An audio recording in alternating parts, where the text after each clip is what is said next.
जैसे हम सबको मालूम है कि सीबीएसई इस साल 2 टर्म में एग्ज़ाम लेने वाले हैं। साल में 2 एग्ज़ाम होगा, ये हमें पहले से ही मालूम था।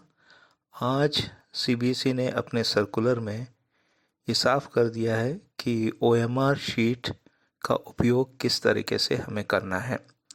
ये तो मालूम है कि टर्म 1 में हमें ओएमआर के ज़रिए ही आंसर को मार्क करने हैं, और आज ये स्पष्ट रूप से सामने आया कि किस तरीके से हमें ओएमआर शीट का इस्तेमाल करना है। जैसे ये सर्कुलर है, सर्कुलर में ये बताया गया है कि ओएमआर शीट में कुछ डिटेल्स जो हैं वो पहले से भरा हुआ आएगा। जो नॉर्मल डिटेल्स हैं वो पहले से प्रिंटेड होंगी, जैसे बच्चे का नाम, उसका रोल नंबर, ऐसे कुछ डिटेल्स दिए होंगे, और कुछ डिटेल्स नहीं दिए होंगे, जैसे पेपर कोड वगैरह नहीं दिया होगा। ये कैंडिडेट या स्टूडेंट को भरना है,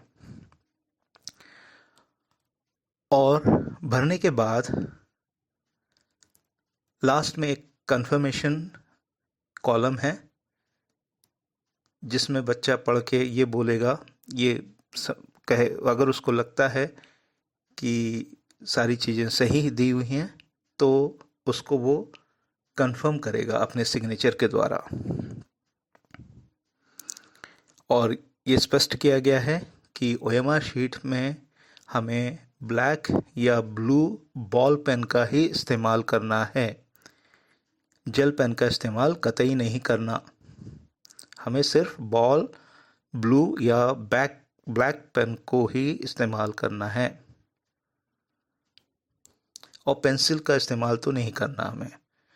और ये भी कहा गया छठे पॉइंट में कि अगर हम पेंसिल से मार्क करते हैं तो उसे बोर्ड अनफेयर मीन्स के तहत उस पर कार्रवाई करेगा।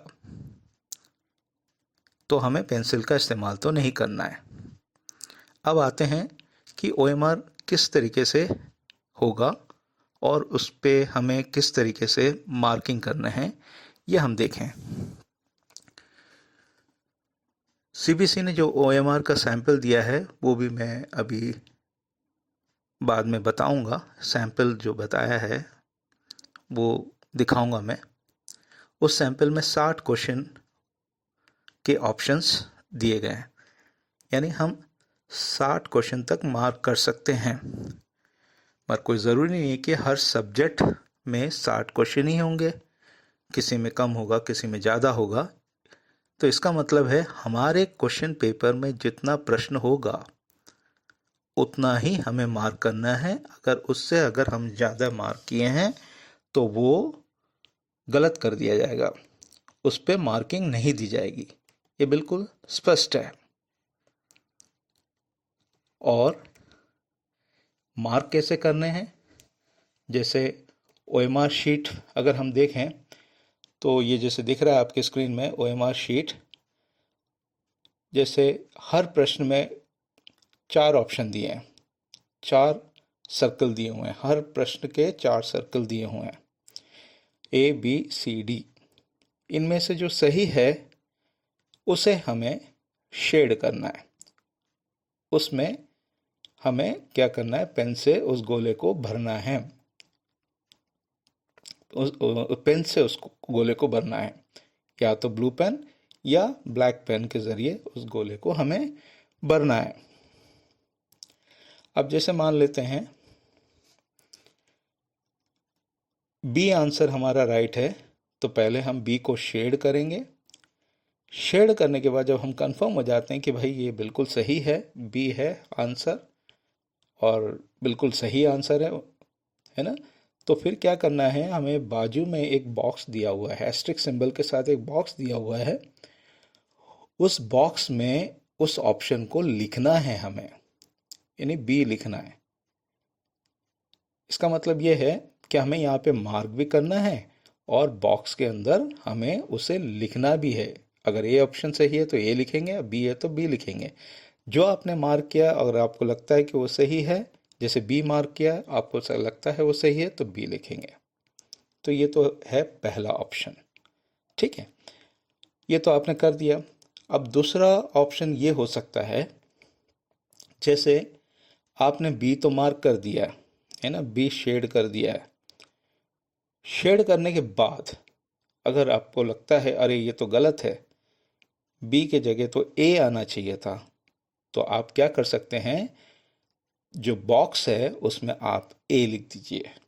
आप ए लिख सकते हैं, यानी जो बॉक्स में आपने दिया है वो कंफर्म माना जाएगा। हालांकि यहाँ पे आपने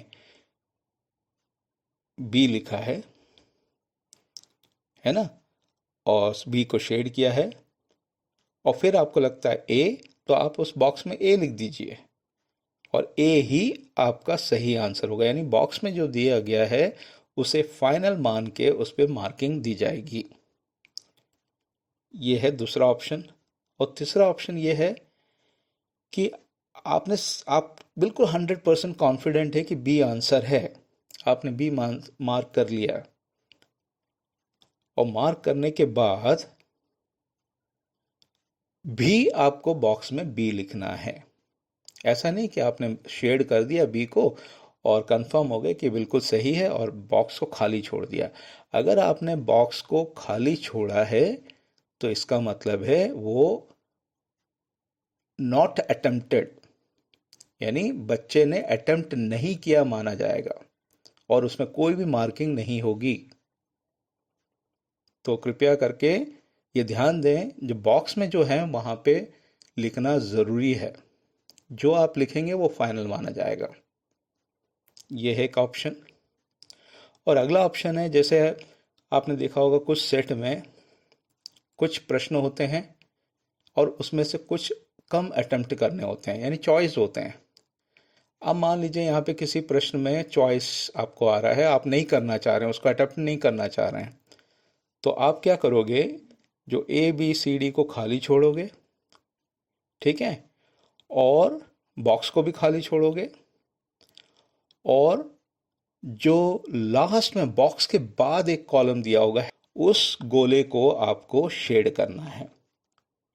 जैसे मान लीजिए प्रश्न 4 आपको नहीं करना है, तो 4 गोले को आपने छोड़ दिया, उसमें कोई शेड नहीं किया, बॉक्स को भी शेड नहीं किया, गोले यानी बॉक्स के बाद में जो सर्कल दिया है उसको शेड करना है। तो शेड करने से ये एग्जामिनर समझेगा कि ये बच्चे ने अटेम्प्ट नहीं किया और वो जंप करके दूसरे क्वेश्चन पे चला जाएगा। ठीक है। और अगर मान लेते हैं आपने सर्कल शेड कर दिया है ना, जैसे मान लीजिए क्वेश्चन नंबर 8 जो है आपने सी में शेड किया हुआ है, यानी आपको लगता है कि सी सही आंसर है, सी पे आपने शेड कर दिया और बॉक्स पे लिखना भूल गए, बाजू में जो बॉक्स दिया है उसमें लिखना भूल गए, तो इसका मतलब ये है कि नॉट अटेम्प्टेड माना जाएगा। उस क्वेश्चन पे, उस प्रश्न पे कोई भी मार्किंग नहीं दिया जाएगा, क्योंकि आपने बॉक्स को खाली छोड़ दिया है।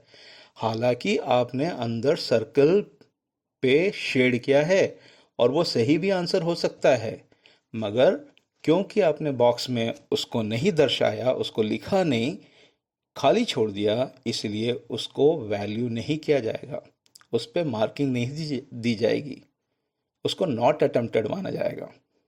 एक तो ये ऑप्शन है।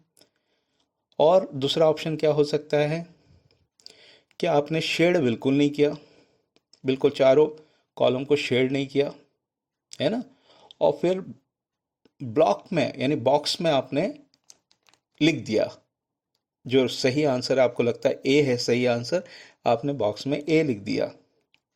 इसका मतलब आपने बॉक्स में लिखा ए ना, तो आप ये माना जाएगा कि वो प्रश्न आपने अटेम्प्ट किए हैं, अटेम्प्टेड माना जाएगा, वो प्रश्न अटेम्प्टेड माना जाएगा। क्लियर। और लास्ट ऑप्शन ये हो सकता है कि आपने चारों शेड नहीं किए, बॉक्स भी खाली छोड़ दिए, और लास्ट वाला जो सर्कल है उसको भी खाली छोड़ दिया है, तो सिंपल सी बात है, जाहिर है कि ये माना जाएगा कि वो प्रश्न आपने अटेम्प्ट नहीं किया है। तो ये हैं कुछ ओएमआर के टिप्स जो सीबीएसई ने बताया है। और ये जो ओएमआर शीट है स्कूल में आपको इसी पे आगे प्रैक्टिस किया कराया जाएगा। ये सीबीएसई का निर्देश है कि इसको डाउनलोड करके इसी में बच्चों की प्रैक्टिस कराना है, ताकि बच्चे उसको समझ सके, अवेयर हो सकें कि वो किस तरीके से इसको भरना है और इसको किस तरीके से इस पे मार्किंग करना है। तो दोस्तों, तो ये तो रहा ओएमआर के कुछ टिप्स, और आगे हम मिलेंगे न्यू अपडेट के साथ। अगर सीबीएसई की तरफ से कुछ आता है तो हम उस पर चर्चा करेंगे।